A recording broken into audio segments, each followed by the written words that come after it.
नमस्कार बच्चों, मैं डॉक्टर अलका बागला, सह आचार्य संस्कृत, राजकीय महाविद्यालय झालावाड़।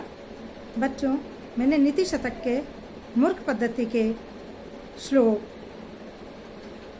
आपको पढ़ाए हैं। अब मैं उन्हीं श्लोकों में से जो वस्तुनिष्ठ प्रश्न उत्तर आपके एग्ज़ाम में आते हैं उनको उत्तर सहित मैं आपको बताने जा रही हूँ। कल मैंने आपको क्वेश्चंस दिए थे, उसके उत्तर आपने हल किए होंगे, तो आपके आज मैं उत्तर सहित प्रश्न बताने जा रही हूँ। बच्चों, मंगलाचरण किसे कहते हैं? ये सारे क्वेश्चन मैंने कल आपको दिए थे, उन्हीं के आंसर्स मैं आपको बता रही हूँ कि मंगलाचरण किसे कहते हैं। बच्चों, किसी भी कार्य की निर्विघ्न समाप्ति के लिए ईश्वर से, परमात्मा से जो प्रार्थना की जाती है, जो स्तुति की जाती है, उसे मंगलाचरण कहा जाता है। बच्चों, मंगलाचरण कितने प्रकार का होता है? इसका आंसर है मंगलाचरण 3 प्रकार का होता है। वस्तु निर्देशात्मक, आशीर्वादात्मक और नमस्कारात्मक। तीसरा क्वेश्चन अब बनता है इसमें कि नीति शतक के प्रारंभ में किस देवता का मंगलाचरण किया गया है? तो इसका आंसर है बच्चों परम ब्रह्म का मंगलाचरण किया गया है, स्तुति की गई है। अगला क्वेश्चन था बच्चों कि सुभाषित वचन कहाँ नष्ट हो जाते हैं? तो इसका आंसर है वह मुख में ही नष्ट हो जाते हैं। इसका श्लोक आया था कि ये कवि की पीड़ा है कि जो सुभाषित है, जो हितोपकारी उपदेश है, उनको सुनने वाला कोई भी नहीं है, इसलिए वह सुभाषित हमारे मुख के अंदर ही सूख गए हैं। ऐसा बोधारो मत्सरग्रस्ता जो श्लोक था, उसमें इसका आंसर था कि मुख में ही नष्ट हो जाते हैं। संसार में कितने प्रकार के व्यक्ति है? तो बच्चों, इसका आंसर है 3 प्रकार के व्यक्ति है। एक तो है मूर्ख, दूसरा है ज्ञानी और तीसरा है अल्प ज्ञानी। अगला क्वेश्चन है किस प्रकार के व्यक्ति को प्रसन्न नहीं किया जा सकता है? तो इसका आंसर है हठी व्यक्ति को, दुराग्रही व्यक्ति को या मूर्ख व्यक्ति को प्रसन्न नहीं किया जा सकता, अर्थात उसको ब्रह्मा भी प्रसन्न नहीं कर सकते हैं। मनुष्य कौन से असंभव कार्य संभव कर सकता है? तो इसका आंसर है बच्चों कि मनुष्य मगर के मुंह से मणि ला सकता है, चंचल लहरों वाले सागर को वह पार कर सकता है, क्रोधित सूर्य को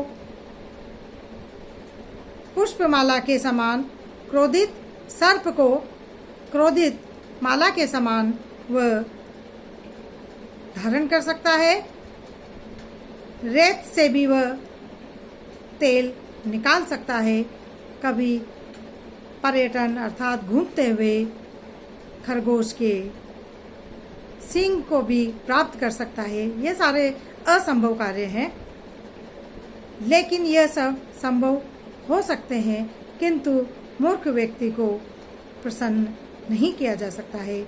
इसलिए मनुष्य कौन से असंभव कार्य संभव कर सकता है, ये नीति शतक में बताए गए थे कि चंचल लहरों वाले संसार सागर को पार कर सकते हैं, मनुष्य मगर के मुंह से मणि निकाल सकता है, क्रोधित सांप को भी वह सिर पर फूलों की तरह धारण कर सकता है, रेत अर्थात बालू से भी तेल निकाल सकता है और खरगोश के सींग को भी वह प्राप्त कर सकता है। ये सारे असंभव कार्य हैं, इनको वह संभव कर सकता है।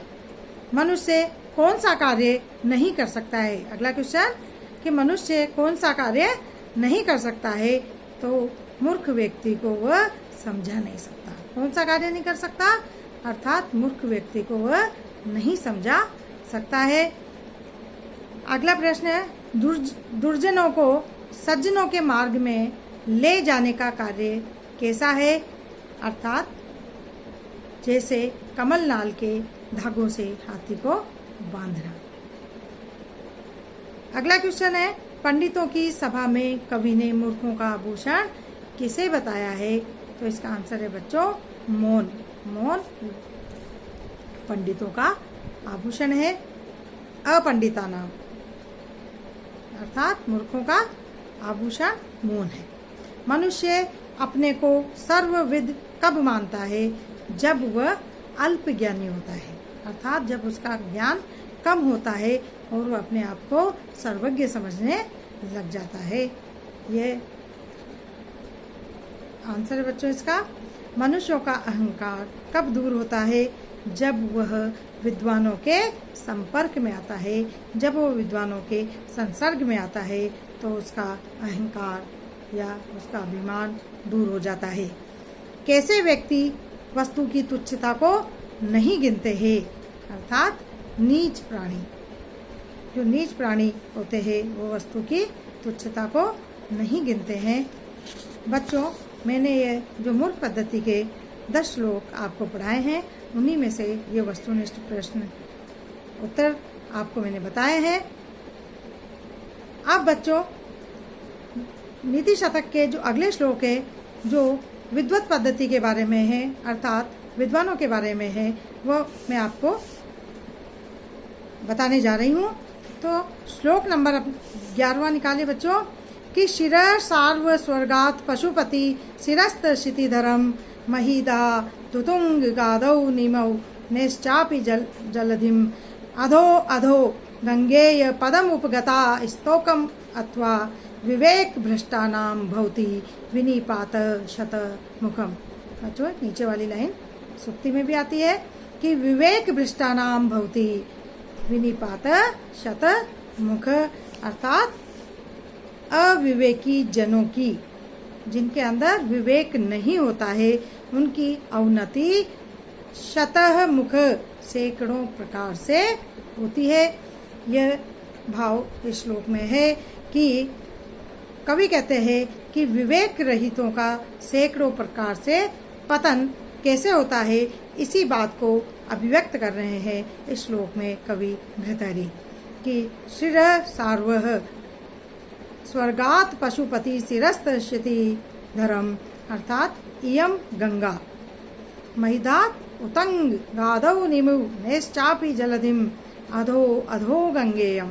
गंगा इयम, इयम गंगा अर्थात यह गंगा, भगवती गंगा, जो गंगा नदी है, स्वर्गात स्वर्ग से, शार्व शिवजी के, शिरः सिर पर, पशुपति शिरस्त शिवजी के सिर से, क्षितिधरम पर्वत राज हिमालय पर, उतंगात ऊंचे, महिद्रात पर्वत से, अवनिम अवनि पृथ्वी पर, अवने अपि पृथ्वी से भी, च और जलधिम जलधि सागर सागर में, एवं इसी प्रकार अध अध अधो अध अध अध नीचे और नीचे, क्रमशः नीचे नीचे, स्तोकम तुच्छ से तुच्छ, पदम स्थान को, उपगता उपगता अर्थात पहुंचती गई, अथवा इसी तरह विवेक भ्रष्टानाम विवेक रहित, शत मुख सैकड़ों प्रकार से विनिपात पतन होता है। तो इसमें यह कहा भृतहरि कह रहे हैं कि जिस प्रकार गंगा जैसी देव नदी भी विवेकहीन होकर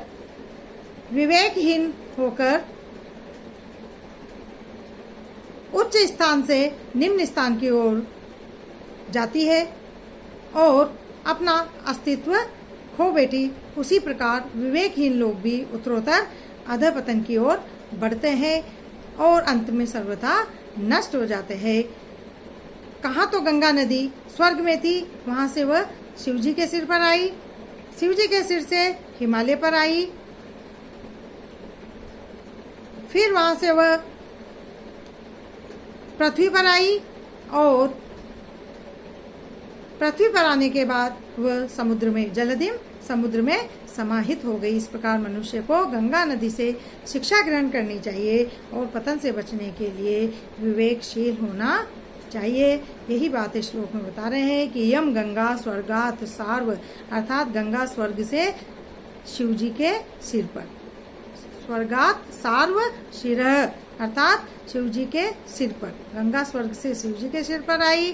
फिर पशुपति शिरस्त क्षितिधरम, फिर पशुपति अर्थात शिव जी के सिर से क्षितिधरम हिमालय पर्वत पर, और फिर वहां नीचे धरती पर, और धरती से भी वह समुद्र में जा गिरी। इसी प्रकार उसका क्रम अध अध स्तोकम, अर्थात उसका क्रमशः अध पतन होता गया।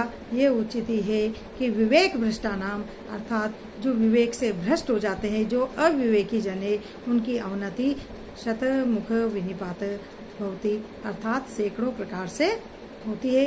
बच्चों, यह श्लोक का भाव है कि मनुष्य को विपत्ति आने पर भी धैर्यशील रहना चाहिए और अपने विवेक से कार्य करना चाहिए। यह श्लोक में बताया गया है। अर्थात इसमें शिखरणी छंद है, जो इसकी सबसे नीचे वाली लाइन है वह सुक्ति के रूप में प्रयोग की जाती है, और अर्थांतर अन्यास अलंकार का इसमें प्रयोग हुआ है। अधो अधो, अधोधन अधो, इसमें पूर्व रूप संधि का प्रयोग हुआ है। गंगेयम गंगाधन यम गुण संधि है। विवेक भ्रष्टानाम, अर्थात विवेकात भ्रष्टानाम पंचमी तत्पुरुष समास। भवती भूधातु लट्लकार प्रथम पुरुष एक वचन। विनिपातः पत धातु है बच्चों, वे उपसर्ग नि उपसर्ग पद धातु और त प्रत्यय का प्रयोग हुआ है। अब बच्चों, जो अगला श्लोक है वह मैं कल के वीडियो में आपको बताऊंगी। आज के वीडियो में